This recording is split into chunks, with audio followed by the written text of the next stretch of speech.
Students, welcome online classes, BSAP Academy, Senior Secondary School Maharajanganj. Today I will be discuss class 9th Physics chapter 1, Motion.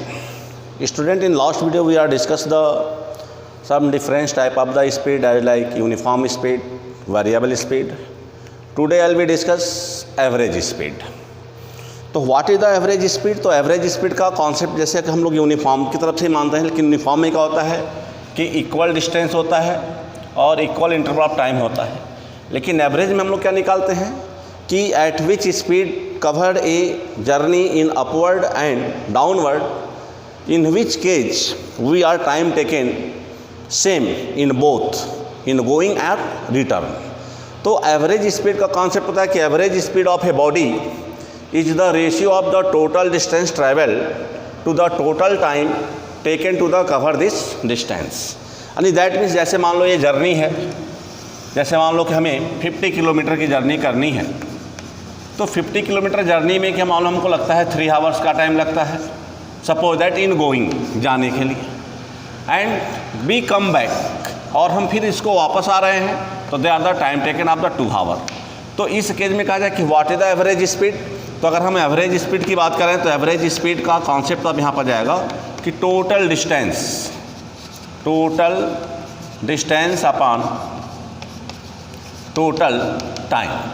तो अब average speed को हम लोग VAV से denote करते हैं और टोटल डिस्टेंस को हम लिख सकते हैं एस टोटल और टोटल टाइम को लिख सकते हैं T टोटल। तो average speed are the defined the average speed of a body is the ratio of total distance travel to the total time taken to cover this distance. यानी किसी distance को जाने और आने में हम कितना, किसी लेंथ को, किसी जर्नी को कवर करने में, कंप्लीट करने में हमको कितना समय लग रहा है और हम कितना डिस्टेंस कवर कर रहे हैं। तो अगर हम टोटल डिस्टेंस को जब टोटल टाइम से डिवाइड करेंगे तो we are known as the average speed. अब एग्जाम्पल के तौर पर अगर देखें, suppose a car the first 25 kilometre is 1 hour and next 35 kilometre in the half hours and last 30 kilometres is the 1 hours. तो इसमें हमने अगर बात किया तो T1 इक्वल टू हमने 1 आवर्स लिया, T2 इक्वल टू हमने लिया हाफ आवर्स लिया और T3 इक्वल टू हमने लिया 1 आवर्स अगेन लिया। S1 हमारा हो गया 25 किलोमीटर, S2 हमारा हो गया कितना 35 किलोमीटर और S3 हो गया हमारा कितना 30 किलोमीटर। तो अब ये कहा जाए कि पहले 25 किलोमीटर में 1 घंटे का समय लगता है, नेक्स्ट 35 किलोमीटर में आधे घंटे का समय लेते हैं और लास्ट 30 किलोमीटर में हम 1 घंटे का समय लेते हैं। तो in this case what is the average speed. तो अब एवरेज के लिए हमने कॉन्सेप्ट कहा कि the ratio of the total distance upon total time. तो इस केज में अगर हम बात करें तो अगर एवरेज स्पीड की बात करें तो हो जाएगा हमारा average speed equal to total distance 25 plus 35 plus 30। First part of journey, second part of journey and third part of journey. 1 plus half time of the first part, time of the second part and time of the third part. इस तरह से हमारा distance कितना हो गया 35, 90 हो गया और इसको हम ऐड करेंगे तो हो जाएगा 5/2। अब ये 2 ऊपर चला जाएगा तो हो जाएगा 90 × 2 अपॉन 5। अब ये कट गया 18 टाइम में, यानी हो गया हमारा एवरेज कितना हो गया 36 kilometre per hour. It is our average speed. तो एवरेज स्पीड का कॉन्सेप्ट आ गया कि average speed of a body is the ratio of the total distance travel to the total time taken to the cover distance. Formula भी इसका गया average speed equal to total distance upon total time. Symbol में आ जाएंगे तो VAV equal to S total upon T total. अभी हमने एक एग्जांपल इसका दे दिया। अब इसका आता है व्हाट इज़ द वेलोसिटी। तो कल हमने बात किया था स्पीड क्या है, तो स्पीड हमने बताया था कि speed is scalar quantity. Speed are the define the ratio of the distance to time. लेकिन वेलोसिटी का कॉन्सेप्ट थोड़ा उससे अलग है, क्योंकि वेलोसिटी हमारा एक स्केलर क्वांटिटी है। तो अगर हम यहाँ पर जब इसकी हम बात करेंगे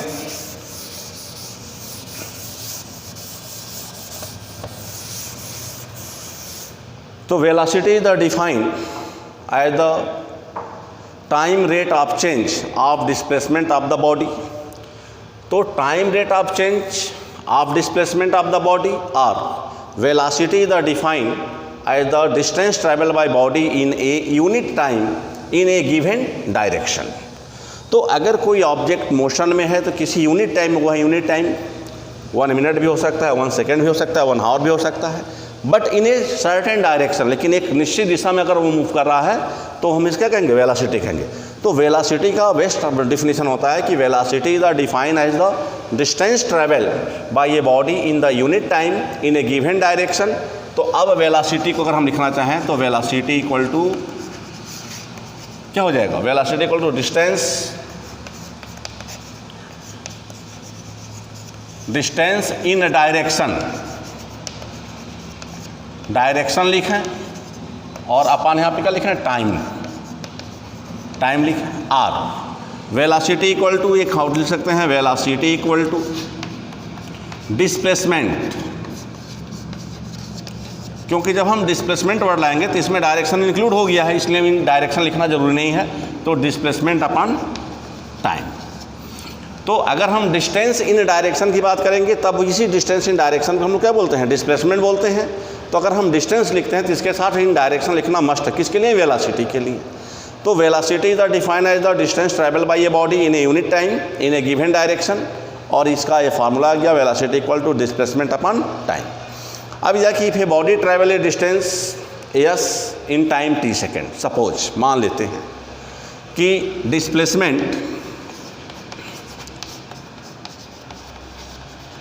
डिस्प्लेसमेंट इक्वल टू एस है और टाइम टेकन जो है वो क्या है, टाइम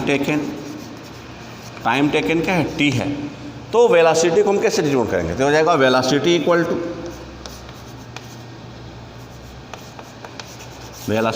टू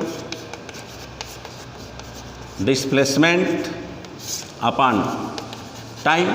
तो सिंबल तो हम वेलोसिटी का भी रखते हैं और स्पीड का भी रखते हैं, तो v इक्वल टू, अब डिस्प्लेसमेंट का भी सिंबल क्या हो जाएगा, एस हो जाएगा, और टाइम का क्या हो जाएगा, सिंबल टी हो जाएगा। तो हो गया velocity equal to distance upon time.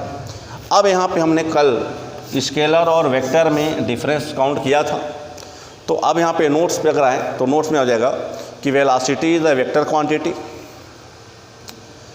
Direction of the velocity is the same as the direction of the displacement of the body. यानी अगर हम ऑब्जेक्ट को मूव करा रहे हैं तो जिस डायरेक्शन में ऑब्जेक्ट मूव कर रहा है, नहीं जिस दिशा में वह मूव कर रहा है, चल रहा है, तो वेलोसिटी का भी डायरेक्शन क्या होगा, सेम होगा। Velocity can be either positive, zero और नेगेटिव। वेलोसिटी पॉजिटिव भी हो सकता है, जीरो भी हो सकता है, नेगेटिव भी हो सकता है। Velocity can be change in the two way, इसको हम दो तरह से चेंज कर सकते हैं, by changing the speed of the body, हम मूविंग जो बॉडी है उसकी स्पीड को चेंज करके दिखा सकते हैं, और by the keeping the speed constant but changing the direction, हम स्पीड को कांस्टेंट रख करके उसके डायरेक्शन को चेंज करके भी दिखा सकते हैं। तो अब एक कॉन्सेप्ट हो गया कि velocity the define as the ratio, यानी velocity the define as the distance travel by the body in the unit time in a given direction is called velocity. Velocity का हमारा फार्मूला आ गया। यूनिट भी इसका आएगा सेम, मीटर पर second, क्योंकि डिस्टेंस और डिस्प्लेसमेंट दोनों का एसआई यूनिट क्या है, मीटर है, और टाइम का क्या है, सेकेंड है। तो मीटर पर second is the SI unit of the velocity. तो अब इस पर हम लोग कुछ क्वेश्चंस जो है कर सकते हैं। जैसे मान लो यहाँ पे जो टर्म आया कि जीरो कैसे होगा, पॉजिटिव कैसे होगा, निगेटिव कैसे होगा, तो उस टर्म को ज़्यादा एक्सप्लेन कर लिया जाए।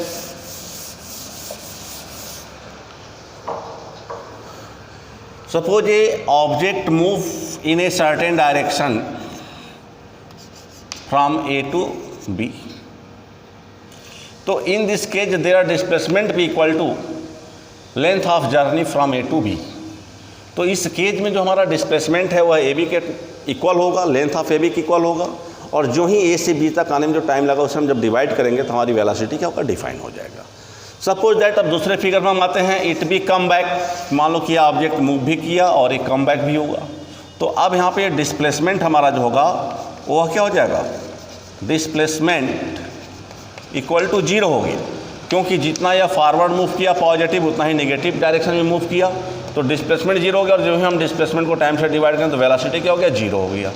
तो ये हमारा जीरो वेलोसिटी हो गया। अब नेगेटिव कैसे होगा, तो निगेटिव के लिए हो गया, जैसे मान लो कि object move from A to B and come back from B to C, अब ये सी तक आ गया, तो इस केज में अपवर्ड से डाउनवर्ड का जो डिफरेंस है वो क्या है, तो अब यहाँ पे डिस्प्लेसमेंट अगर हम निकालेंगे तो डिस्प्लेसमेंट इक्वल टू लिखेंगे यहाँ पर ए बी माइनस बी सी।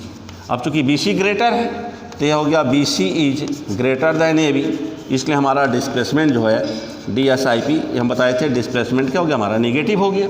और जब हम निगेटिव डिस्प्लेसमेंट को जब हम टाइम से डिवाइड करेंगे तो देयर आंसर बिकम निगेटिव, इसलिए इसकी वेलोसिटी क्या हो जाएगा निगेटिव हो जाएगा। तो निगेटिव केज के लिए क्या हो गया, वेलोसिटी निगेटिव तभी होगा when the moving body which displacement is the negative. जो मूविंग बॉडी है जब उसकी डिस्प्लेसमेंट जब निगेटिव होगा तब हमारे वेलोसिटी नेगेटिव होगा। अगर डिस्प्लेसमेंट जीरो होगा तो वेलोसिटी क्या होगा जीरो होगा, डिस्प्लेसमेंट पॉजिटिव होगा तो हमारा वेलोसिटी क्या होगा पॉजिटिव होगा। Thank you students watching for this video. We are discuss some other terms in the next video. Thank you.